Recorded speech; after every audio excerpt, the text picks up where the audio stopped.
Hello students, in the last video we started with enzymes and I told you that enzymes are the biocatalysts which increase the rate of reaction by decreasing activation energy. So first of all, what is the activation energy? Activation energy is the energy required by the substrate to change into the transition state.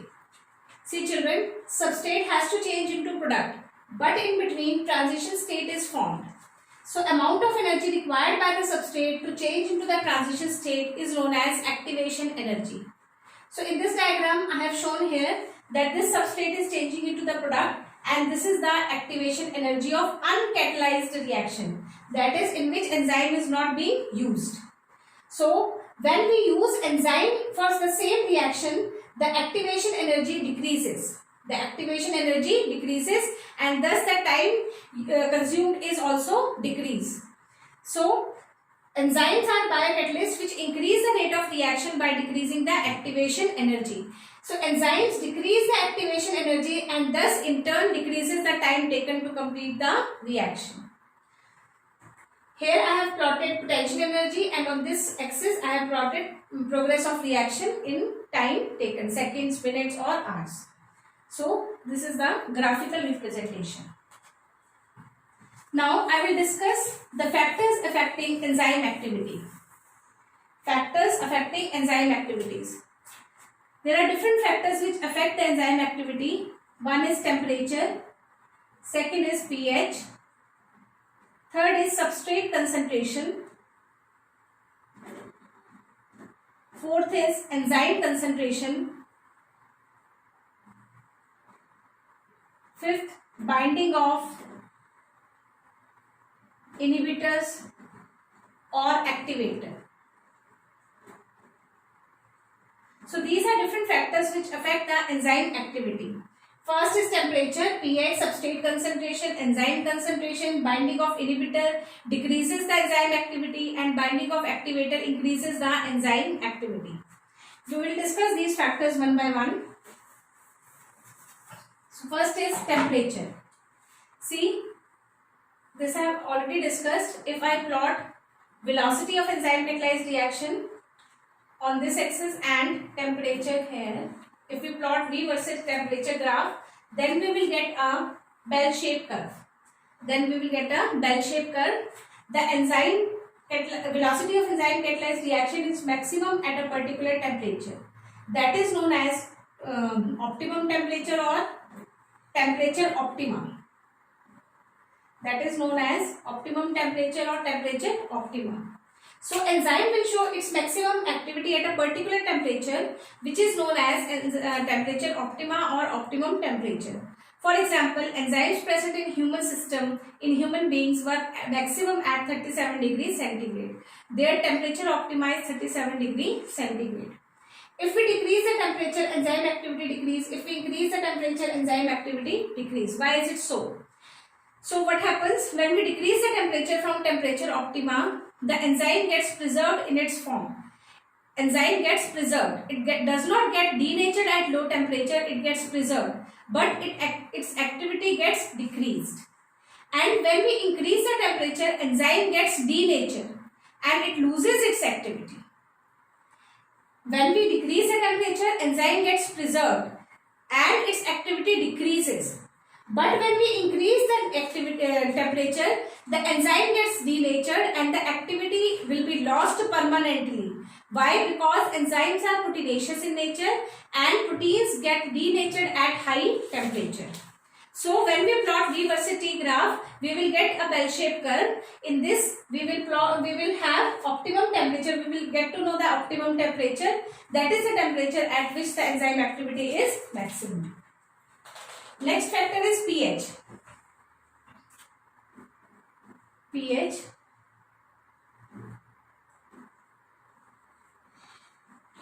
So this is pH optima. If I plot V versus pH graph, I again get a bell-shaped curve.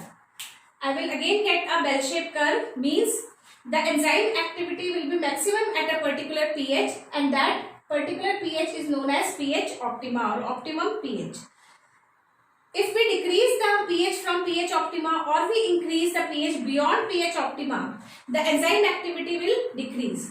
Why is it so? Because proteins are stable at a particular pH. If that pH is increased or decreased, proteins get denatured. So enzyme will get denatured below its optimum pH or above its optimum pH.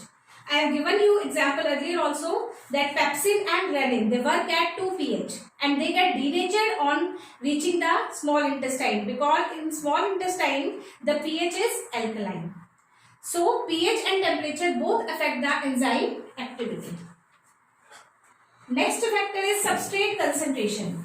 Substrate concentration. Third factor is substrate concentration. We can write like this. This symbol designates substrate concentration. So if we plot a curve between velocity and substrate concentration, then we will get a hyperbolic curve. We will get a hyperbolic curve. That is, initially when the substrate concentration is increased, the rate of reaction will increase. The rate of reaction will increase up to a certain limit till the maximum rate is achieved. Vmax is achieved. Maximum velocity is achieved.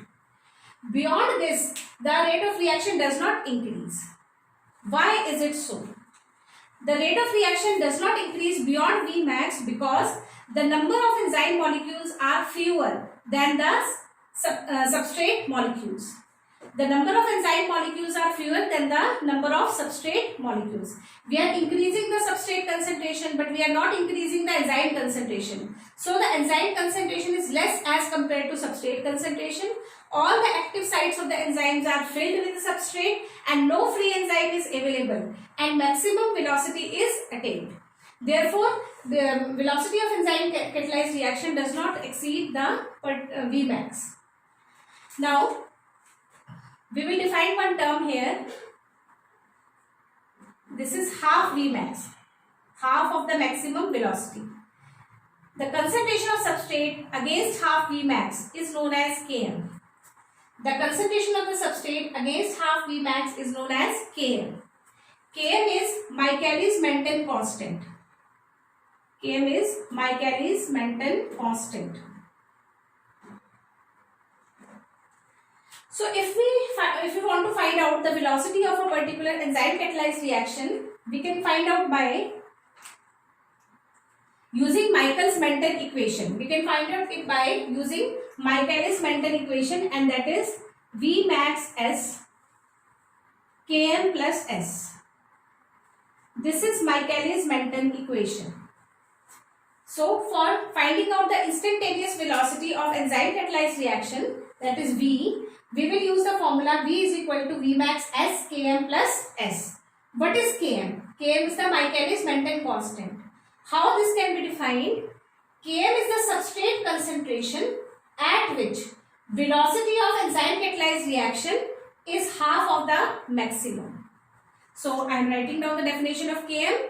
Km is the substrate concentration at which velocity of enzyme catalyzed reaction, velocity of enzyme catalyzed reaction is half of the maximum velocity. Is half of the maximum velocity. This is very important, children.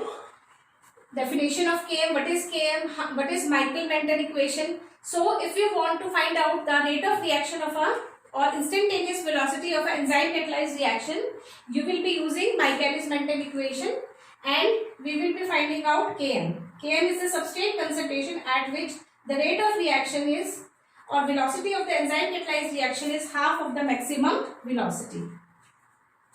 Now this Km is inversely proportional to the affinity.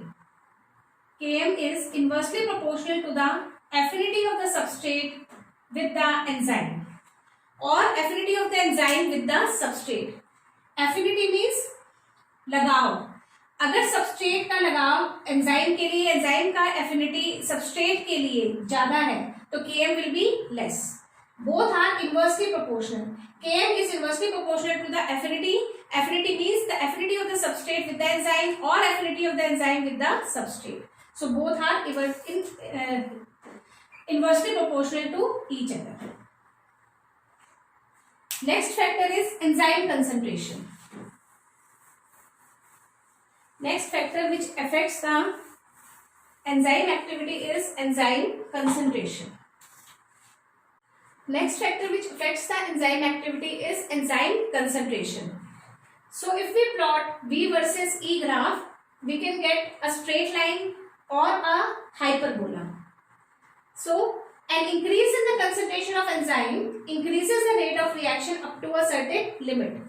But if the sufficient substrate is available and the end products are removed from the system regularly, the rate of reaction increases with increase in concentration of enzyme.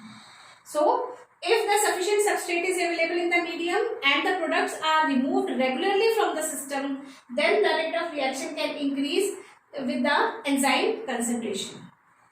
So these were the four factors which affect the enzyme activity. Inhibition, inhibitors and activators we will discuss later on. Next is enzyme nomenclature. How do we name the enzyme? So there are different systems according to which enzyme can be named. Initially, the enzymes were named according to the source from which they were isolated. For example, papain. Papain was named so because it was isolated from papaya. So initially the enzymes were named according to the source from which they were isolated. Example is papain, which was isolated from papaya. Then the enzymes can be named, enzymes were named according to the substrate on which they act. For example, sucrase. Sucrase acts on sucrose. Maltase acts on maltose. Protease acts on proteose acts on proteins. So this system was followed. But this system is not very successful because the enzymes which act on proteins are large in number and all of those enzymes cannot be named as proteose. Therefore, a regular system, a specific system should be there to provide a name to the enzyme. So, IUB, International Union of Biochemists, IUB provided a enzyme nomenclature system. According to IUB, every enzyme is given enzyme code number. Every enzyme is given one enzyme code number. In IUB classification or according to IUB, enzymes are classified into 6 main classes according to the type of reaction they catalyze. According to IUB system, enzymes are given enzyme code number and enzymes are classified into 6 main classes according to the reaction they catalyze. For example, dehydrogenase. This enzyme catalyzes dehydrogen reaction, means it removes hydrogen from the substrate. So every enzyme is given one enzyme code number. This enzyme code number has 4 digits. Like I am writing one example. Each enzyme code number has 4 digits.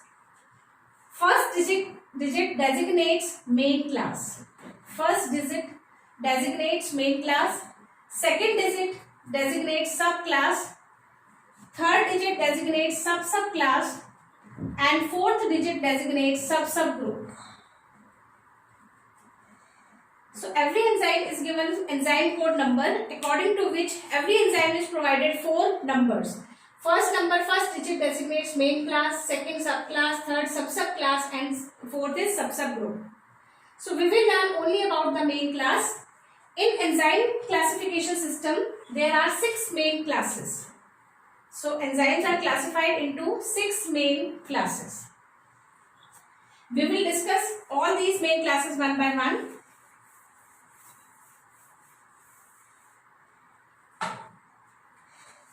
So first main class is oxidoreductase. oxidoreductases.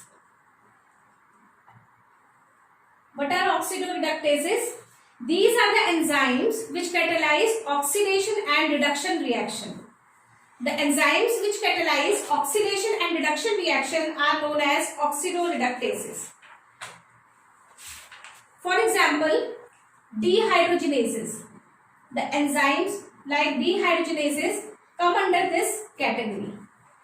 So first class of the enzyme is oxidoreductases, the enzymes which catalyze oxidation reduction reaction. For example, dehydrogenases, that is the enzyme which remove hydrogen from the substrate. That is they are removing electrons from the substrate. They are carrying out oxidation. So they will come under oxidoreductases. For example, succinate dehydrogenase. For example, succinate dehydrogenase. Second class is of transferases. Transferases are the enzyme which catalyze the transfer of one functional group from one substrate to the other substrate. The enzymes which catalyze the transfer of some functionally important group from one substrate to the other. And this functional group should be other than hydrogen. The functional group should be other than hydrogen. For example, in this reaction I have written the X is transferred from A to B. So this is transferase. But this X should be the group other than hydrogen. So transferases transfer a functionally important group from one substrate to another.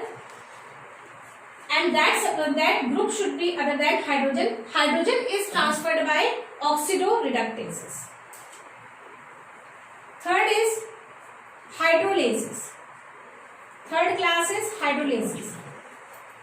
Hydrolases are the enzymes which catalyze hydrolytic reaction.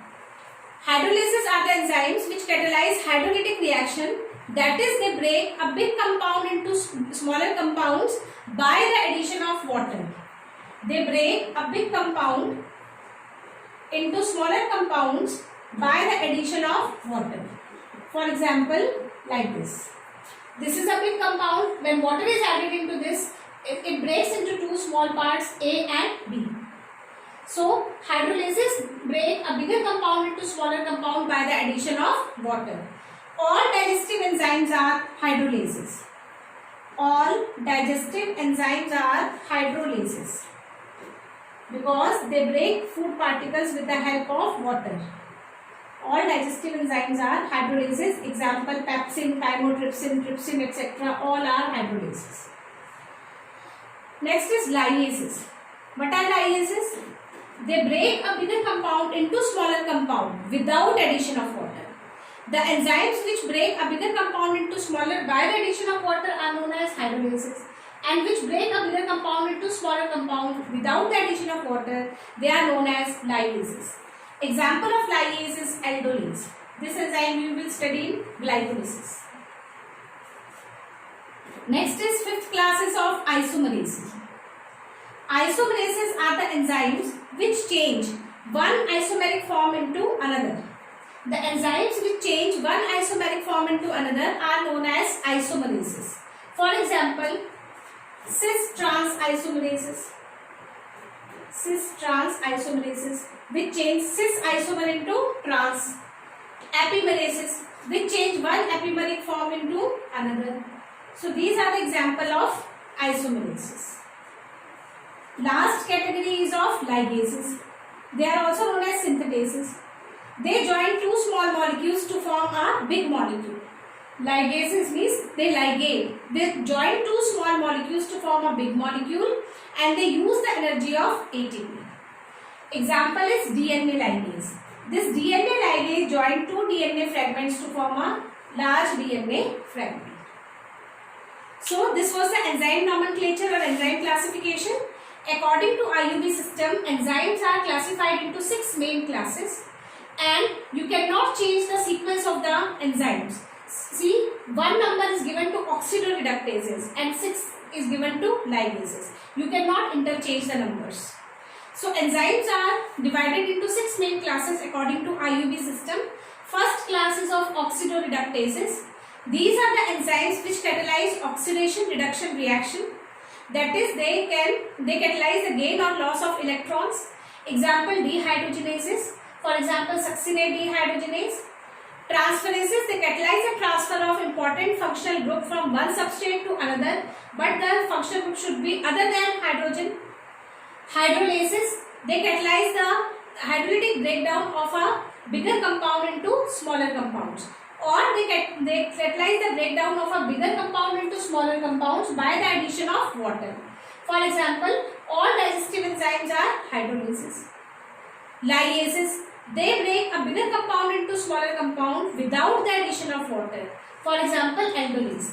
This aldolase breaks glucose 1,6-bisphosphate into glyceraldehyde 3-phosphate and DHAP, dihydroxyacetone phosphate. So this aldolase breaks glucose 1,6-bisphosphate into glyceraldehyde 3-phosphate and dihydroxyacetone phosphate. Isomerases. These enzymes catalyze the change of one isomeric form into another. For example, cis-trans isomerases or epimerases. Last classes of ligases. These enzymes join two small molecules to form a big molecule by using the energy of ATP. And example is DNA ligase. Example is DNA ligase, which join two small DNA fragments to form a big DNA fragment.